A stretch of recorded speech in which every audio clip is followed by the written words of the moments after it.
Para todo mundo. Meu nome é Isadora, sou fellowship do segundo ano de retina clínico-cirúrgica, também fellow de neurooftalmo da casa, e vim aqui hoje para falar sobre as autoridades da proliferação vitreoretiniana, o famoso PVR. Então, essa aula é uma aula que, para todo mundo que opera retina, ela é assustadora. Então, é aquela complicação que ninguém quer ter. E um dos motivos, né, que a gente tem tanto medo do PVR, porque é a causa mais comum de falha da cirurgia do descolamento de retina. É comum após lesões penetrantes e existem várias condições associadas à inflamação prolongada, outros fatores que eu vou falar mais para frente que associam-se a essa condição. Além de envolver a falha, né, da cirurgia, do descolamento de retina, envolve uma cirurgia normalmente de uma alta complexidade, a gente vai falar um pouquinho disso mais para frente, e mesmo em casos que a gente consegue um resultado anatômico, né, tem reinserção cirúrgica da retina, os resultados visuais ainda são muitas vezes decepcionantes, então por isso que é realmente bem desafiador. Acontece em 5 a 10% de todas as cirurgias de descolamento de retina, mas 75% das cirurgias subsequentes de redescolamento são devido ao PVR. Então, ou seja, dentro dessa complicação, dentro do redescolamento, é uma das principais causas. Então, sem dúvida, um dos principais pontos que tem se falado hoje é da prevenção, uma vez que é uma condição muito grave, a gente vai comentar um pouquinho sobre as nuances aí do PVR. Então, o cronograma da aula, eu vou falar um pouquinho dos aspectos fisiopatológicos, fatores de risco, a classificação, o manejo cirúrgico, prevenção, tratamento, complicações pós-operatórias e prognóstico.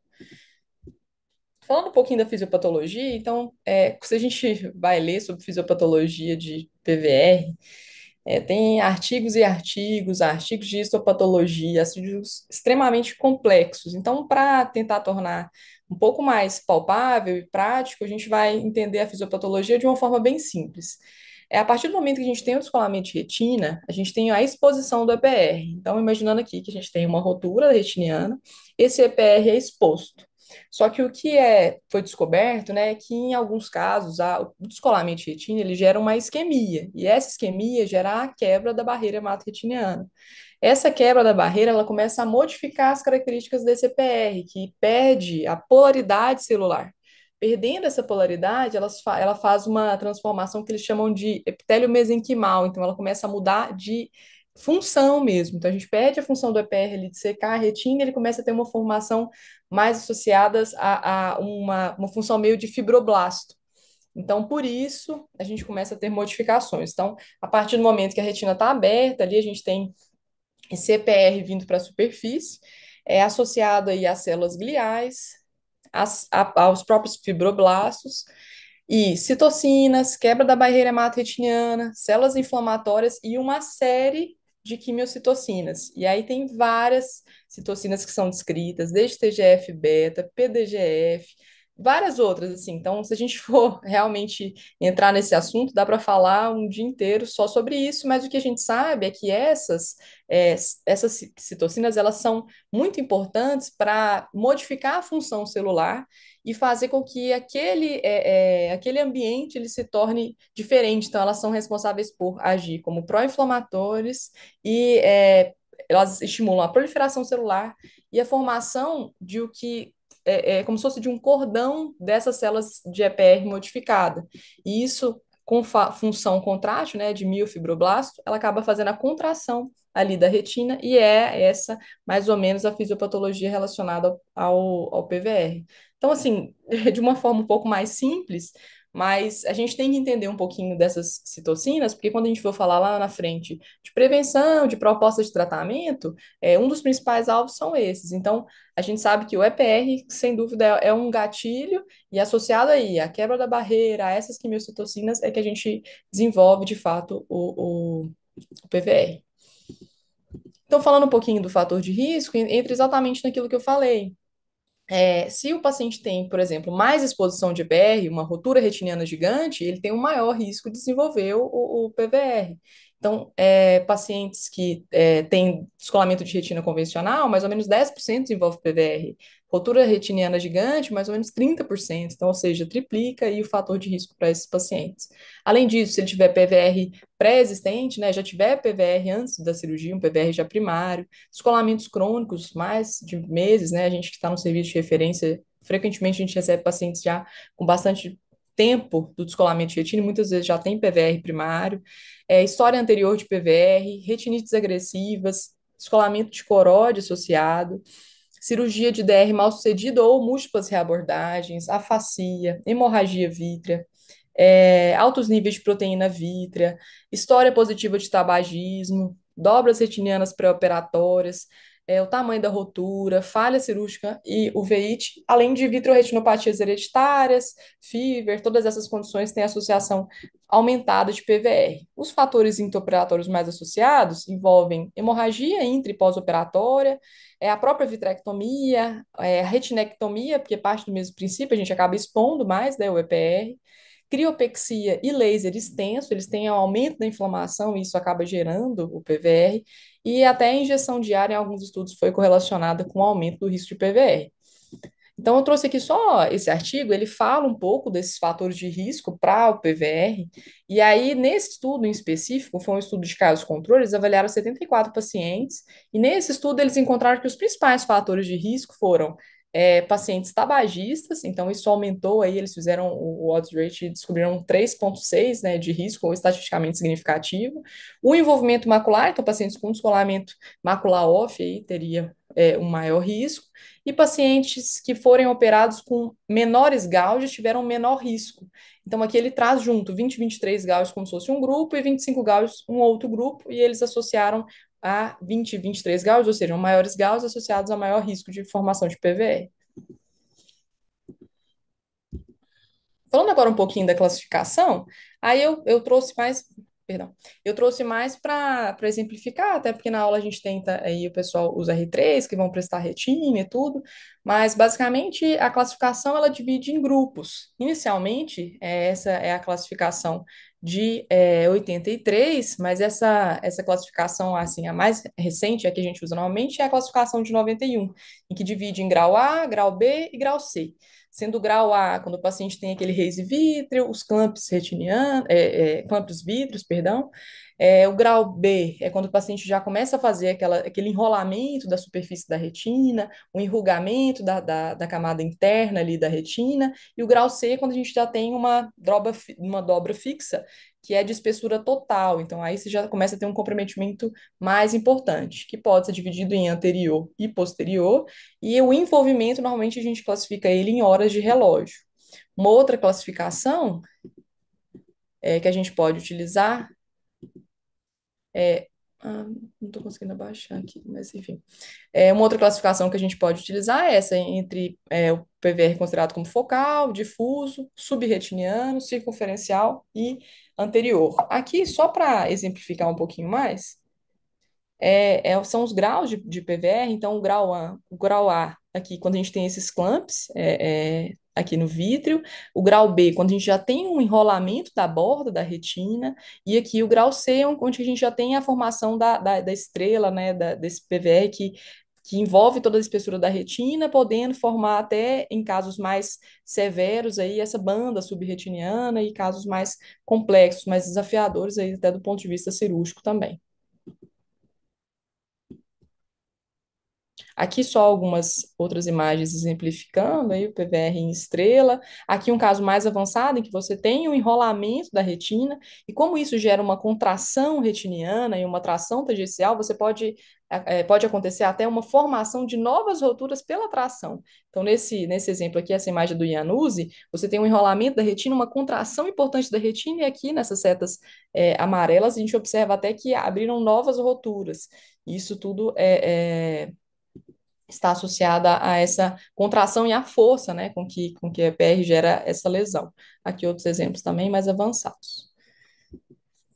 E aí, entendendo um pouquinho da classificação, a gente vai para o manejo cirúrgico.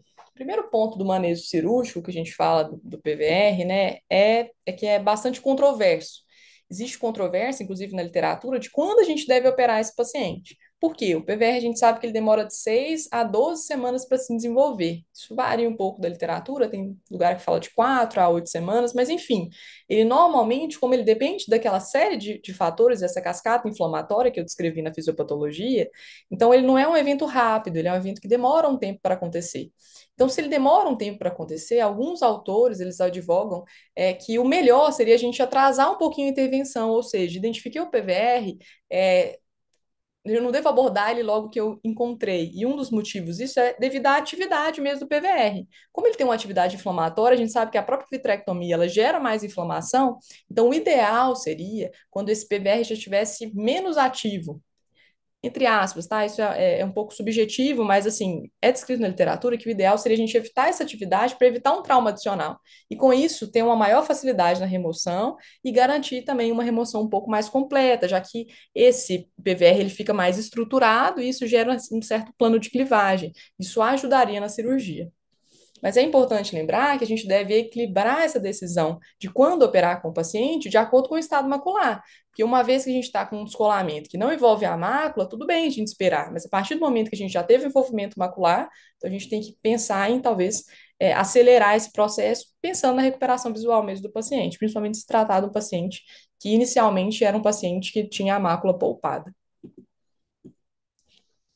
Falando um pouquinho mais aqui do manejo cirúrgico, principal, assim, eu vou elencar aí as principais discussões, né? Então, como eu já falei um pouquinho aí de fatores pré-operatórios, né, de risco para a cirurgia, fatores intraoperatórios, um dos momentos que eu comentei ali é o artigo comentando que quanto maior o gauge, maior o risco da formação de PVR. E isso vários autores advogam. Então, tendo disponibilidade, igual agora no nosso revista a gente tem disponibilidade de calibres de menor gauge, então, como foi falado na aula anterior, casos mais complexos, quanto mais complexo o caso, talvez mais interessante menor o gauge, para ter menos inflamação, gerar menos estimulação desses fatores inflamatórios e, com isso, diminuir a estimulação de PVR.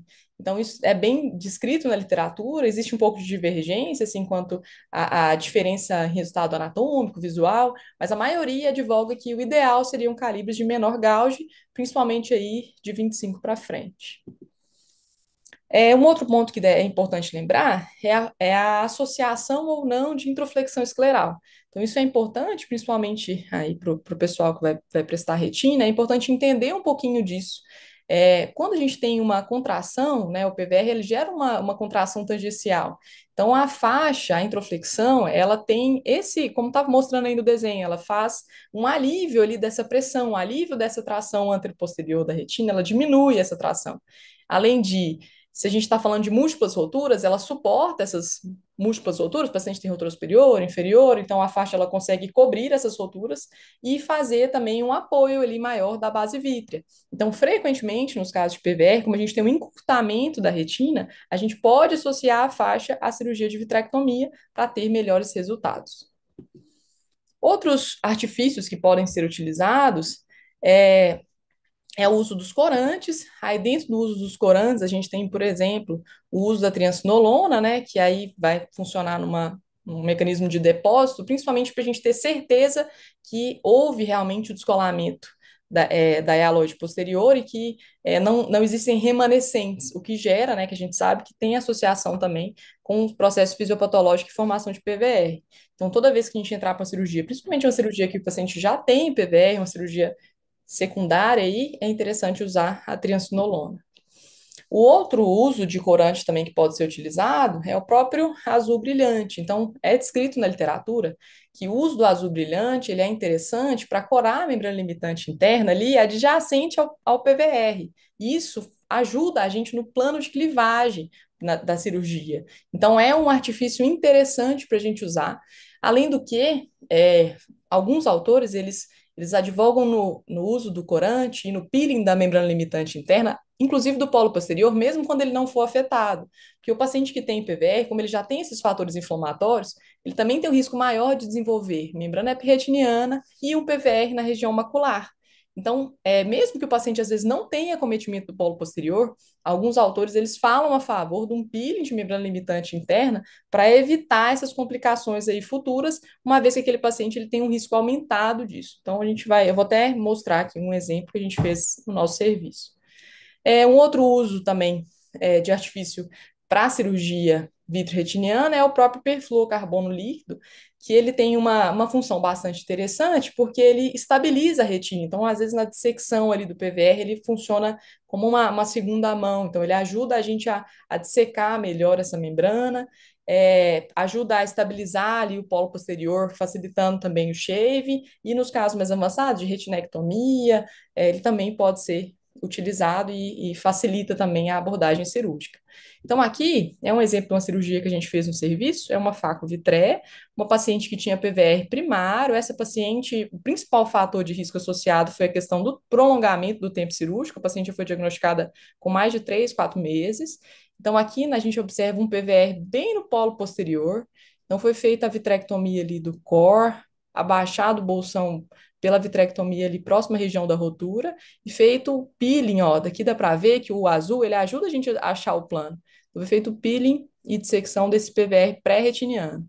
Além disso, nesse caso específico, como tinha esse PVR avançado, a gente optou por fazer também o peeling da membrana limitante interna do polo posterior, pensando nessas complicações que eu descrevi, de formação de MER e de PVR macular.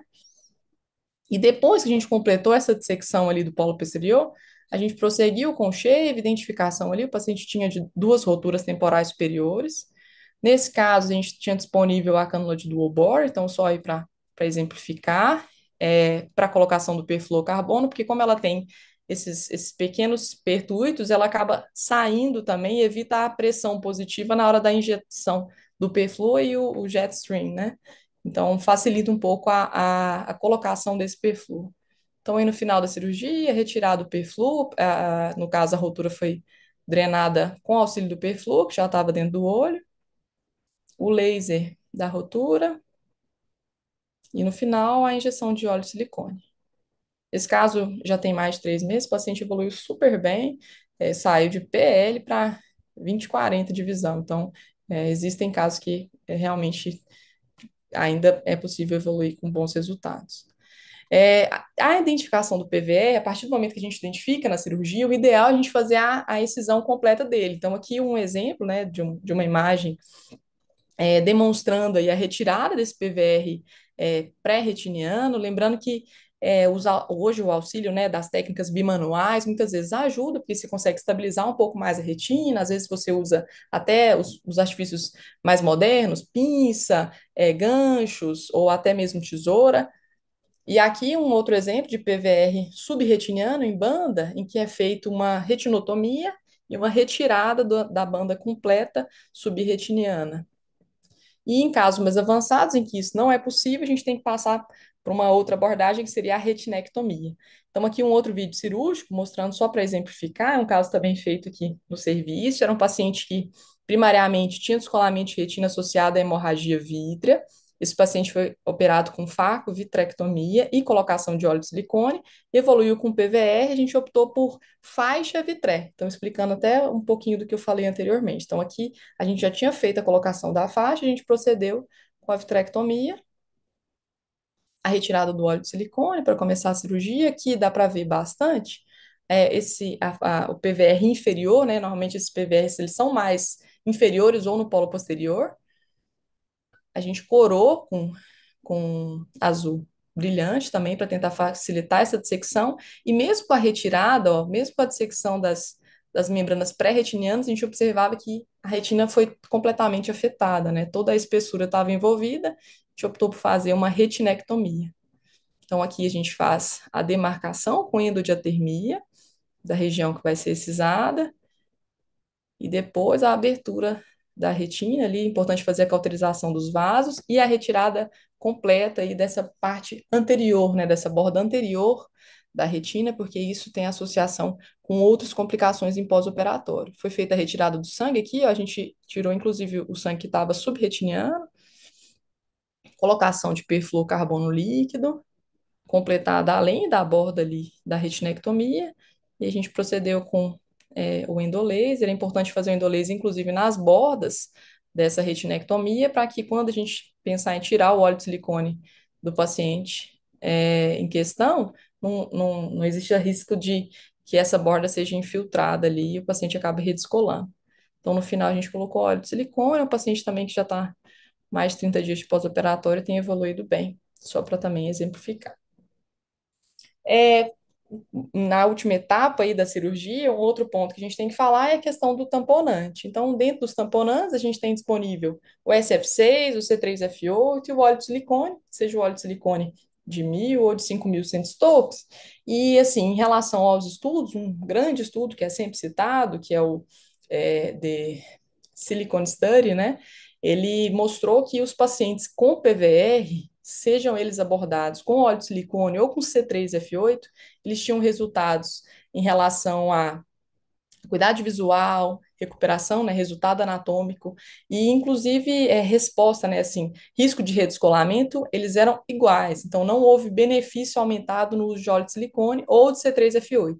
Então só lembrar que o C3F8 pode ser utilizado sim para pacientes com PVR, mas em alguns casos específicos, principalmente casos de retinectomia, paciente que por algum motivo, né, tenha alguma dificuldade de disponibilidade do C3F8 e tudo pode ser utilizado em óleo de silicone, mas assim, em estudo eles se mostraram igualmente efetivos e os dois se mostraram mais efetivos aí do que o SF6.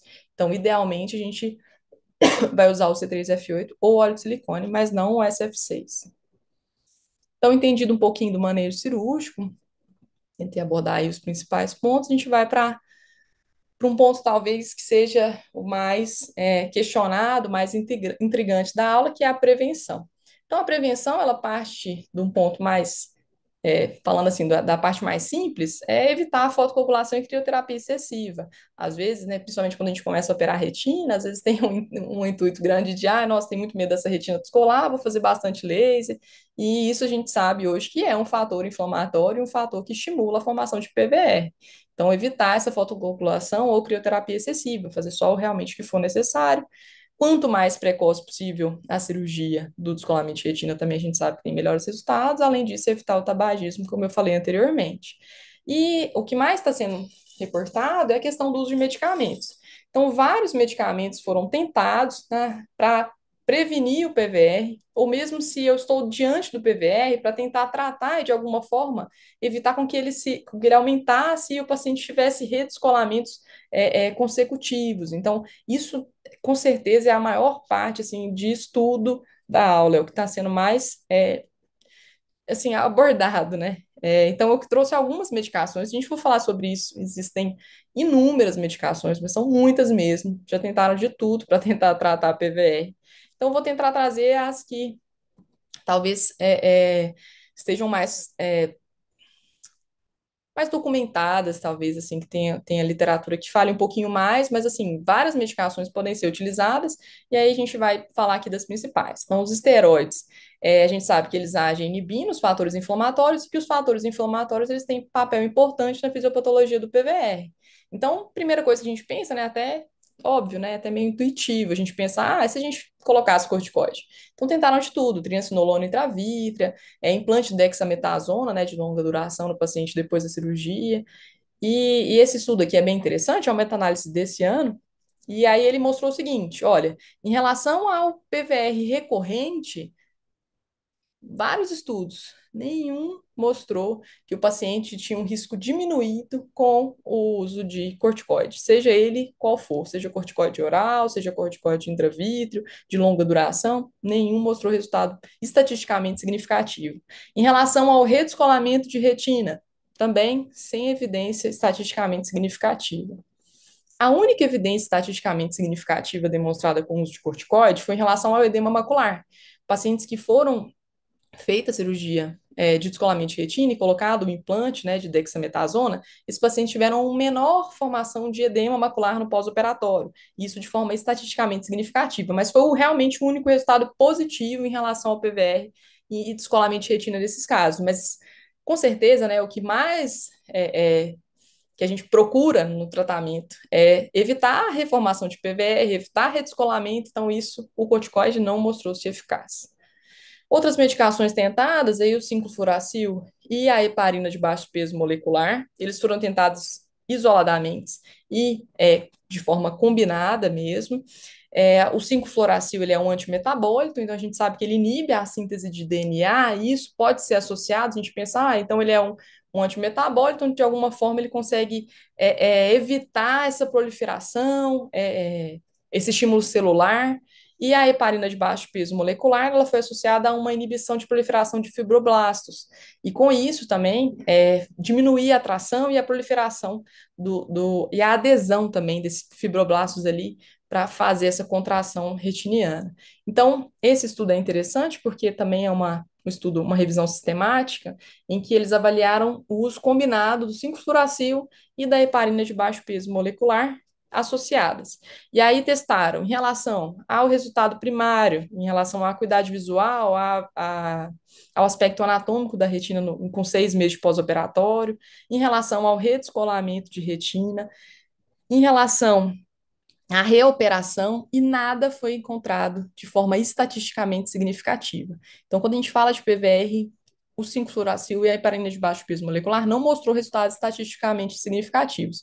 O único resultado estatisticamente significativo mostrado foi para pacientes que usaram quando tinha PVR grau C antes da cirurgia. Então, para o paciente que a gente fazer antes da intervenção, a medicação, ela mostrou resultado positivo. Mas, um adendo aí, é que os pacientes que fizeram uso da medicação antes da cirurgia, é, eles também apresentaram uma menor acuidade visual, principalmente pacientes que eram pacientes que tinham descolamento de retina com a mácula poupada. Então, pacientes mácula 1 que fizeram uso do 5-fluoracil associado à heparina de baixo peso molecular, eles tiveram resultados visuais piores. E o que acredita-se é que o 5-fluoracil teria um efeito tóxico sobre a retina. Por isso, o paciente evoluiria com uma piora da acuidade visual. Então, assim, ainda desestimulada o uso aí do 5-fluoracil, seja isolado, seja combinado. Eu trouxe esse combinado porque realmente é uma meta-análise um pouco mais robusta e mostra que realmente os resultados não são tão promissores, né? Outros medicamentos foram tentados, aí tem vários. O ácido retinóico foi tentado, um estudo de março de 95, mostrando o uso oral para tentar diminuir a proliferação de PVR, aparentemente parecido promissor, mas depois, em outros estudos, os resultados não conseguiram ser replicados. Em outros estudos mais recentes, 2018 aqui, por exemplo, tentaram fazer o alginato de ácido retinóico com microesferas para ser usado intravítrio, para que esse alginato funcionasse como carreador, enfim, também com resultados aparentemente promissores, mas também em estudos mais robustos não conseguiu mostrar essa efetividade e um resultado positivo. Quando a gente falou ali daquelas citocinas, uma das citocinas e dos fatores, né, de crescimento e tudo, um dos fatores que eu falei foi do próprio VEGF. Então, também já foi tentado o uso de VEGF associado a óleo de silicone, por exemplo, no final do descolamento de retina, pacientes que fizeram ranibizumab, numa tentativa de diminuir ao aparecimento de PVR, alguns estudos mostram resultados positivos, mas tudo com N muito pequeno. Quando é feito um estudo com uma amostragem maior, esses resultados eles não conseguem se manter, então nada muito promissor. Vários outros medicamentos foram usados, a danorubicin também foi utilizada com uma tentativa de inibir essa proliferação, inicialmente também estudos promissores, mas quando foram fazer estudos maiores, estudos em vivo, esses resultados não mostraram-se tão promissores. Então, sem dúvida, a medicação mais falada hoje, quando a gente fala de PVR, é o metotrexato. Quando a gente pesquisa, né, sobre isso, sem dúvida, o maior número de publicações que existem sobre medicações usadas em PVR é do metotrexato. E um desses motivos do metotrexato ter se mostrado interessante é que, assim, é um medicamento que é usado desde a década de 50 como um tratamento para câncer, por ser uma medicação antimetabólica. Então, como ele age com essa função antimetabólica, então, se a gente usar ele para várias medicações, para várias doenças, por exemplo, a artrite reumatoide, ele também poderia ser usado para agir aí em vias inflamatórias, diminuindo a proliferação e a formação do PVR. Então, a gente consegue entender um pouquinho o racional de por que a medicação foi utilizada. Ele inibe, então, a inflamação e replicação celular, e os dois agem aí na patogênese do PVR. Então, por isso a gente pensou nessa medicação como sendo positiva aí para inibir mesmo a formação, e mesmo os pacientes que já tinham o redescolamento de retina por por formação de novos PVRs. Então, esse estudo aqui ele é bem interessante, ele acabou sendo bem citado, e eu acho que é um dos estudos que mudou um pouco a concepção, porque ele trouxe de forma bem objetiva o efeito positivo do metotrexato em estudos in vitro, né, em relação ao PVR. Então, como foi feito? Eles pegaram pacientes que tinham descolamentos de retinas recorrentes, né? Então, paciente que tinha PVR, isso gerava um descolamento de retina recorrente, como o paciente da foto. É, Aqui dá para a gente ver até que o paciente está com uma bolha de gás, ou seja, um paciente que já tinha sido reabordado, né? O paciente já tinha sido operado inicialmente, que estava sendo reabordado. A gente observa as roturas e observa o PVR entre essas barras. Então, foi feita a coleta ali de uma banda de PVR, e esse PVR foi levado para o laboratório. Aqui nessas imagens, aí na imagem C, elas são células desse PVR, e depois, em D, depois de 4 semanas de cultura. Como a gente falou anteriormente, o PVR ele demora um tempo para se proliferar. Então, depois de 4 semanas, essas mesmas células, elas evoluíram nesse padrão, que é esse padrão Ibanda, que é justamente o que a gente observa ali a nível macroscópico. Então, a partir disso, a gente entendeu um pouquinho mais da fisiopatologia do PVR. Então, que eles fizeram no estudo? Eles pegaram esses pacientes e analisaram se a gente pegar o paciente controle, comparar ele com o paciente que a gente usar o metotrexato, seja em 100 microgramas, 200 microgramas ou 400 microgramas. Então, aqui do lado, no lado direito, a gente observa o paciente controle, a quantidade ali de células que se proliferaram, enquanto o paciente em uso de metotrexato, essa proliferação foi muito menor. A gente observa até aqui, ó, até não entendendo muito de patologia, dá para perceptível, né, a diferença. E em relação também à apoptose celular, eles observaram que os pacientes que fizeram uso do metotrexato, a ativação de caspases e da própria apoptose foi muito mais importante. Então, a gente conseguiu, como se fosse, destruir as células ali que geravam a formação do PVR. Então, aqui é um exemplo do paciente controle, né, em relação ao nível de caspases, quase mínimo, enquanto o paciente que foi feito uso do metotrexato, você aumentou a quantidade de caspases e diminuiu a população de células, ou seja, você diminuiu essa proliferação celular, que é, sem dúvida, um dos principais pontos para a fisiopatologia aí do PVR. Então, a partir desse estudo de 2017, vários estudos, principalmente série de casos, foram realizados no intuito de demonstrar pacientes que tinham PVR que foi utilizado o metotrexato para, numa tentativa de tentar inibir esse PVR e inibir esses redescolamentos de retina e esse descolamento de retina recorrente. Então, aqui são imagens desse estudo, é um estudo publicado em 2019, mostrando pacientes que foram feito o metotrexato intravítreo, né, no tratamento de pacientes que já tinham PVR primário, e os resultados foram promissores, ou seja, pacientes que usaram o metotrexato, eles tiveram uma melhor taxa de sucesso anatômico após meses de tratamento e acompanhamento, e em relação à acuidade visual, em geral, também apresentaram melhora desse caso aqui em específico, dessa série de casos, são 5 casos, só um paciente apresentou a visão um pouco mais baixa, mas a maioria dos pacientes apresentou visão melhor do que 20/200. Então, aqui são imagens que eles trazem dos pacientes do estudo que foi abordado, já pacientes que tinham múltiplas abordagens, pacientes com casos complexos e que evoluíram bem com o uso do metotrexato. Esse é uma revisão, né, publicada em 2023 agora, e ela trouxe vários estudos que mostraram o uso do metotrexato como sendo positivo aí na taxa de sucesso cirúrgico, melhora da acuidade visual, e aí nesse caso do estudo ele fala muito a partir do uso do PVR, perdão, do metotrexato de baixa dose, que é como o que foi usado nesse estudo anterior que eu mostrei, que é esse de Brenner de 2019, mostrando resultados positivos.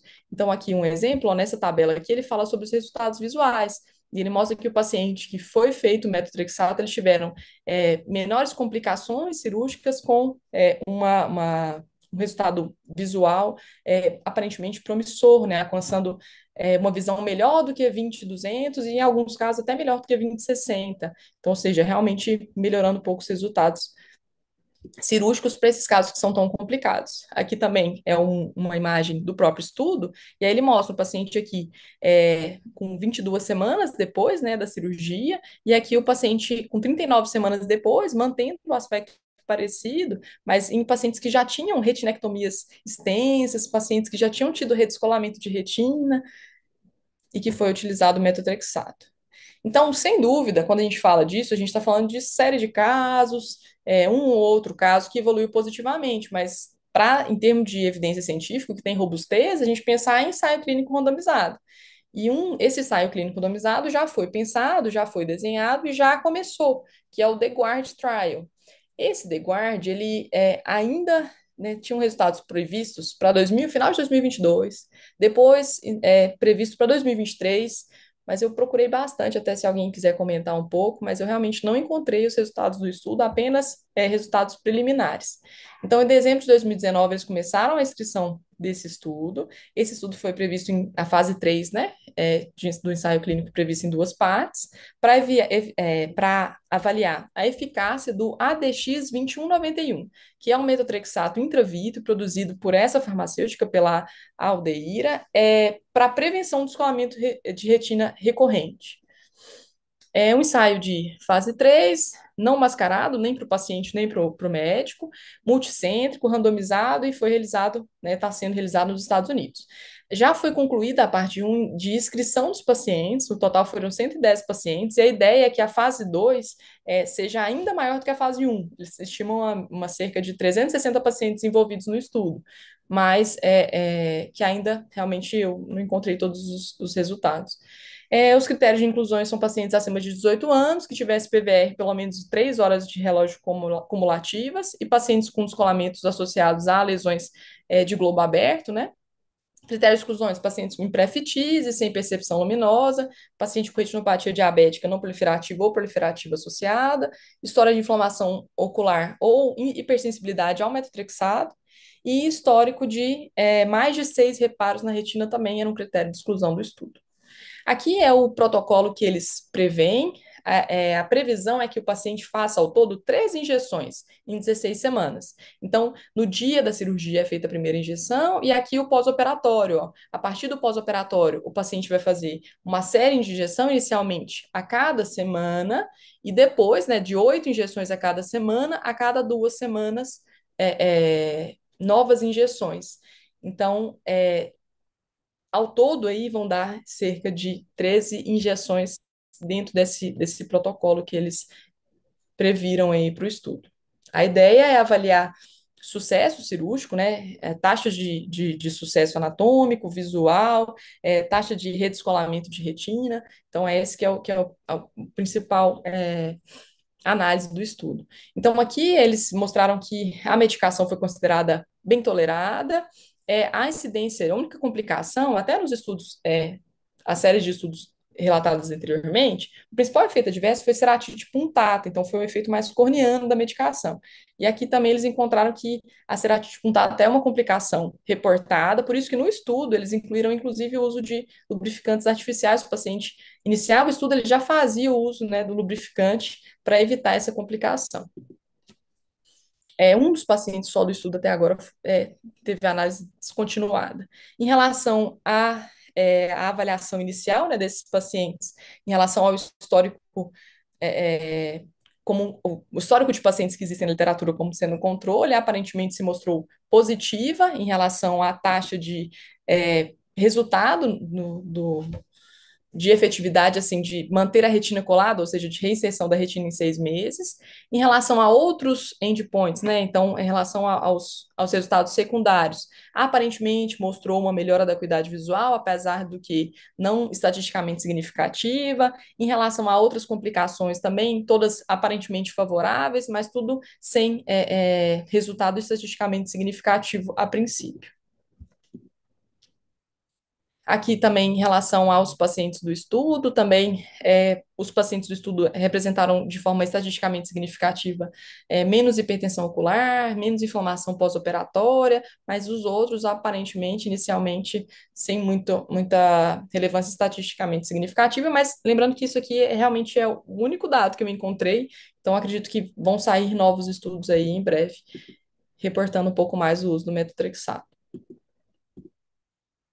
Então, só para finalizar, falando um pouquinho das complicações pós-operatórias, as complicações imediatas envolvem hipertensão ocular, glaucoma, é, principalmente por estreitamento e fechamento da câmara anterior. A gente fala desse PVR anterior, comumente ele evolui com uma contração, inclusive, do corpo ciliar. Por isso, esses pacientes evoluem com hipotonia, com formação de descolamento de coróide. Então, por isso, é comum também a evolução para fitises. Então, é importante acompanhar esse paciente como um todo, desde hipertensão ocular, como hipotensão, né, hipotonia a longo prazo. Inflamação também é observado, hemorragia subretiniana associada à retinectomia ou toque ali da coroide, perfluorocarbono subretiniano, óleo de silicone em câmara anterior, erosão corneana também são associados, e fatores tardios, descolamento de retina recorrente, glaucoma, fitise e opacidade corneana. E em relação ao prognóstico, foi um pouco do que a gente falou no início da aula, as técnicas atuais, elas melhoraram bastante, a gente tem hoje uma ampla gama, né, de artifícios para serem utilizados, e com isso uma taxa muito melhor, né, de reinserção dessa retina, de recolocação dessa retina, mas apesar disso, os resultados em relação à acuidade visual ainda são bastante insatisfatórios.